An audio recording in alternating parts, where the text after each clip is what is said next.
Hey there.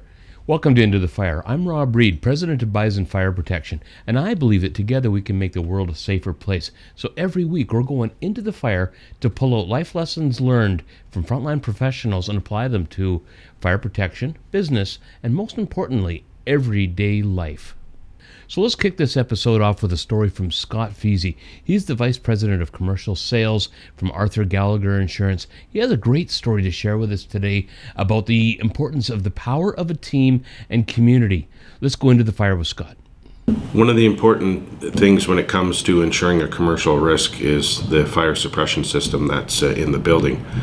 And we find quite often that when a different class of manufacturer moves into an existing building, if they're not talking with their insurance agent and they're not talking with their fire suppression experts, then they can run into huge trouble in regards to both the rating of the risk as well as the ability to get insurance. So it's always important when you've got some experts in your stead to use them, to make sure that, for example, if you're a plastics manufacturer moving into what was a wood manufacturing facility, the requirements for the sprinkler system are going to be quite a bit different, and that has a distinct possibility of causing you issues in the ability to get insurance and some quite a bit additional costs in terms of retrofitting the system. So always working with quality individuals that are experts in the field are very important in regards to that.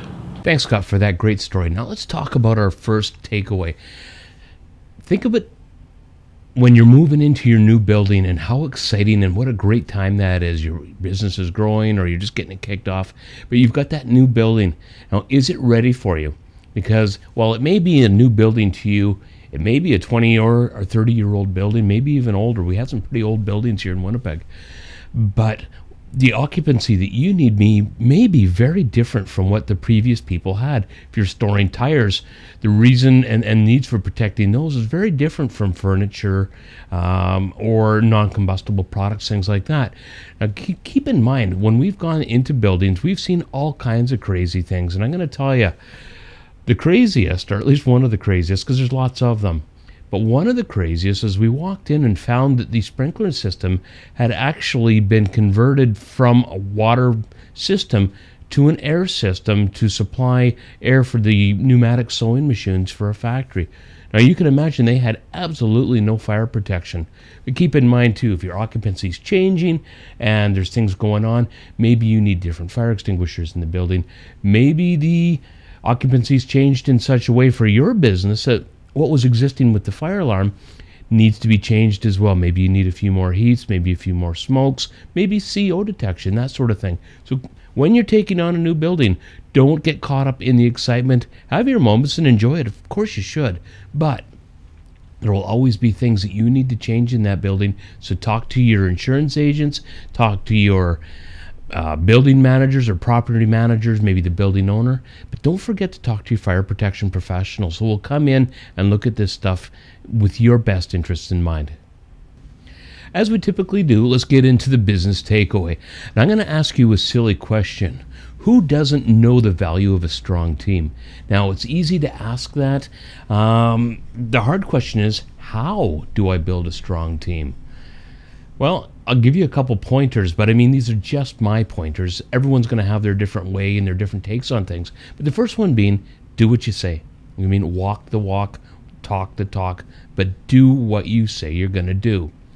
Second one is build trust, and there's 100 different ways of doing it. First, the easiest way is to follow number one. Walk that walk and talk that talk. But build trust, whether it's team building exercises, trust building exercises, incorporate that into your management meetings and make sure your management knows to take it down to the next level of staff. Because if it stops with you or it stops with your senior managers, you're never going to build that successful team. You have to get it all the way down to the people working out in the field, and your managers are there to do that. But you got to empower them to do it. The third part that I think is important is encouraging personal growth and development. Now, this is everything from taking courses to reading books, just talking about things, maybe sending people to the right websites or connecting them to the right podcasts, but encouraging your people and spending time with them to find out where they want to go and get them into the right place. If you're doing that, just those first three things, because there's so much more to this, but those three things are a great start. Once you've got that going, you can start yourself exploring more. Because again, when I've talked about personal development and growth in other shows, you want to make sure that you are always doing that to yourself. I know I spend a ton of time with this. And as you're doing it with others, you will learn little things that you get comfortable with and ways to help them, because every personality is different. So you're going to get people that aren't readers. So find out the way they learn and encourage them towards that. Now, I've got a quick message for you CEOs out there, because as always, we live in our world, which is sometimes a little different from, say, the people in the field. But if you're in a meeting and you're getting the one-word answers, or people are checking their phones, you know what? Maybe you should have a quick talk with the guy in the mirror, because I'm going to tell you that for whatever reason, those people are checked out and you're doing something wrong. So start thinking about what you're doing, because it isn't the team always. Sometimes it's the message or the way the message is being delivered. Take some time to understand how you are working with your people and help them improve. You know, I've got an interesting story I want to share quickly. It happened actually a couple weeks ago, where one of the managers came up to me and told me that one of his key staff members had picked up and left. And I sat down with him, and, you know, through the course of the conversation, I know he'd been spending some time developing them, and, you know, it hurt him to see the guy go. And I asked a very simple question. Did he leave here a better person than when he came? And what I mean by better person, was he better at his job? Did he walk out of here with more knowledge? My manager took a minute, thought about it, and he came back to me and said, yeah, he did. He said, you've done your job right.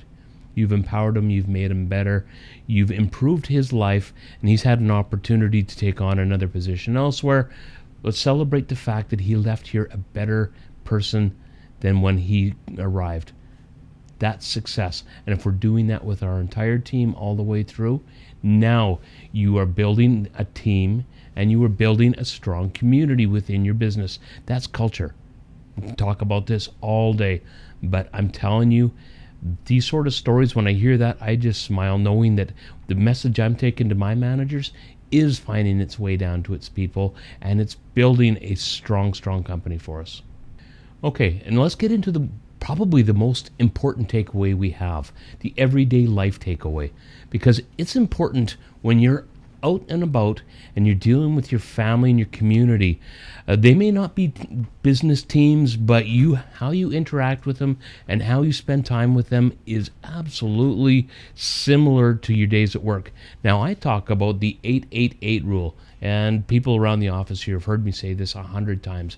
8 hours sleeping, 8 hours at work, and 8 hours at home, meaning you need to be happy all the way through, because only 8 of those hours are sleeping. You need a good night's sleep. But if I'm not enjoying myself at work, I need to make changes, because I'm here all day too, and I need to have fun and enjoy it. Make sure I'm doing things that are exactly that, a lot of fun. And I need to share that with the rest of the team so that we have that great culture. Then you need to spend 8 hours of your day with your family, with your friends in the community. And that's just part of life. It's 24 hours in a day. So 1/3 of them is helping your family, working with them, going for bike rides, going to movies, going to the cottage, whatever those 100 things are that you do. Make sure that you're giving them 100% of your best.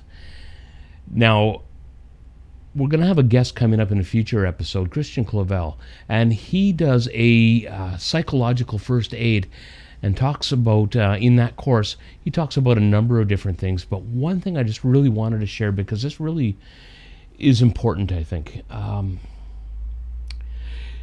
Did you know that there is a Manitoba 211? So instead of dialing 411 for information or 911 for emergencies, if you're having psychological problems, if you're not feeling good, if you depression or anxiety, any of those sort of things are really starting to to weigh in, there's a Manitoba 211. It's a website. Now let's talk about the learner's mindset for a minute, because again, this really does apply to our lives. Now, what kind of hobbies do you have? Do you read? Do you play guitar or any other musical instrument? What hobby are you thinking about taking up? I talk quite often about the different things people can do. My wife has become one of those people that paints the rocks that you see in Kildonan Park, and she is an incredible artist, and the way she paints these things, it amazes me, because she's got such a talent that I don't have, but it's something that she's so good at. And you need to have that learner's mindset. Take some courses. You play guitar, take lessons. You play drums, take lessons. Enhance what you're doing. Are you a golfer? Spend an hour with a pro. Even fishing. Is it such a bad thing to spend a day in a boat with a guide? Learning some extra tips and tricks and things to make the hobbies that you're doing that much better. Because as much as you can read a book, it's not the same as doing it. So spend some time, get out there, and enhance those hobbies you're doing using that learner's mindset. You know what? I want to wrap this up now, and I want to start by thanking Scott for such a great story today and the time that he gave us to share the importance of a powerful team and community. Do you have a story about fire? If you do, share it with me. Send it in. You never know when it's going to burn its way into the fire. Now, I know you learned something from today's episode of Into the Fire. Do your friends and family a favor and share it with them. You can make your world a safer place. I'm Rob Reed. This is Into the Fire. We'll see you next week.